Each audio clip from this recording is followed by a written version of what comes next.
The Mossberg 500 is a lot like the AK of the shotgun world. It has generous tolerances, is very reliable, extremely affordable, and doesn't take a lot to maintain them.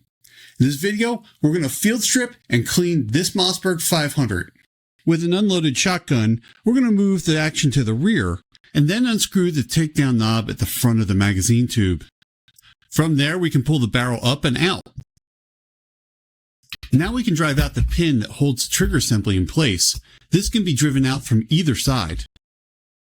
Now pull up on the trigger guard and the trigger comes right out. The cartridge interrupter and cartridge stop should just fall right out of the receiver.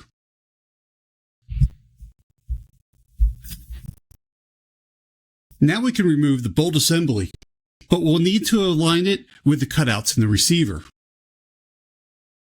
Now pick the bolt slide up from the rear and pull it out of the receiver. Now we can remove the forearm and the action tube assembly. And now you can slide the bolt forward and remove it from the receiver. Now we can remove the elevator, but make sure that the firearm's on safe or else you won't be able to squeeze the legs to pull it out of the receiver. Now that the shotgun is field stripped, it's time to start cleaning. And really, I'm only going to use two different cleaners. I'm using Simple Green and Aegis Gun Care. I'm going to soak a patch with cleaner and then swab out the barrel. After a few minutes of soaking, I'm going to use a brush about 10 to 15 times to loosen up any fouling inside the barrel. Now you can use a patch or a mop to clean out the inside of the barrel. I personally like to use patches instead of a mop to do the cleaning, but I don't have a jag, so I use the mop as my jag instead. I'll then continue to run patches until the barrel comes clean. When the barrel's clean, I'll run a patch of oil through the barrel. Now it's time to clean the receiver. Now this shotgun was a police trade-in. It came in dirty, but it came in with dirt, not carbon. So I'm going to be using Simple Green just to clean this out. I'm simply going to spray the Simple Green inside the receiver, making sure I get all the little nooks and crannies. Now I'm going to just use a soft bristle brush to clean out the receiver. I'll then wipe it out with some paper towels. For those finer areas, I'll use a Q-tip.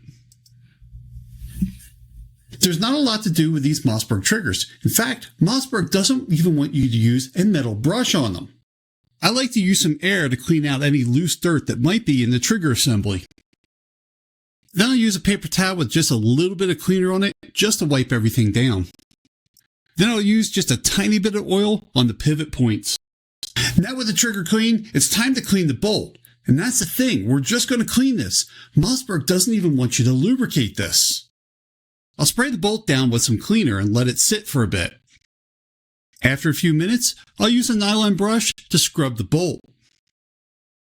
And then finally, wipe it down with a paper towel. Now with the bolt clean, we're going to do some really minor wipe down of some parts and some extremely minor oiling. From here, I'll just use a paper towel and wipe down all the other parts. Now I'll run a really thin layer of lubricant on the action arms. I like to run a really thin coat of lubricant on the bottom of the barrel, as well as the magazine tube. I'll do one final wipe down of the barrel after it's installed, but other than that, that's all there is to cleaning and lubricating the Mossberg 500. Now that we got a good pile of parts, it's time to put this shotgun back together. The first part we're going to work on is the elevator, which has these pins in the back, which we'll install in these holes in the receiver. First thing we'll do is squeeze the elevator together and install it into the holes in the back of the receiver. We'll then push the elevator slightly into the receiver, but not all the way up. We'll now install the bolt, which simply slides in through the front of the receiver. And you'll notice that it just kind of sits in there and flops around. We can now install the forearm. We'll guide the action arms into the slots in the receiver. Now it's time to install the bolt slide. Now the bolt slide has a hook on it that matches up with the bolt. Now we need to make sure that the bolt lines up with the cuts in the receiver, which is about halfway back. Then pull the forearm forward about halfway. Now we can install the slide assembly onto the bolt. Push down on the back of the slide assembly and then slide the action arms into place. Now we're going to work with the cartridge stop, which has a pin that aligns with a hole in the receiver. We'll install the cartridge stop on the right-hand side of the receiver, making sure that pin makes it into that hole. Now we'll install the cartridge interrupter. The cartridge interrupter installs in a slot on the left-hand side of the receiver. You'll need to hold these two items in place with your fingers until you get the trigger installed. The front of the trigger assembly has two tabs on it, which align with two grooves that are in the receiver. You'll work the front of the trigger assembly into the firearm first, and then drop in the rear. Then install the trigger housing pin. Our final assembly step is to install the barrel.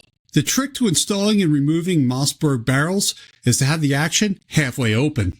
Insert the barrel into the receiver, and then screw in the takedown knob. From here, we can do our final function testing and final wipe down with lubricant. As you can see, the Mossberg 500 is super easy to work on. Thanks for watching. Hope you're staying safe out there. Look forward to seeing you again soon.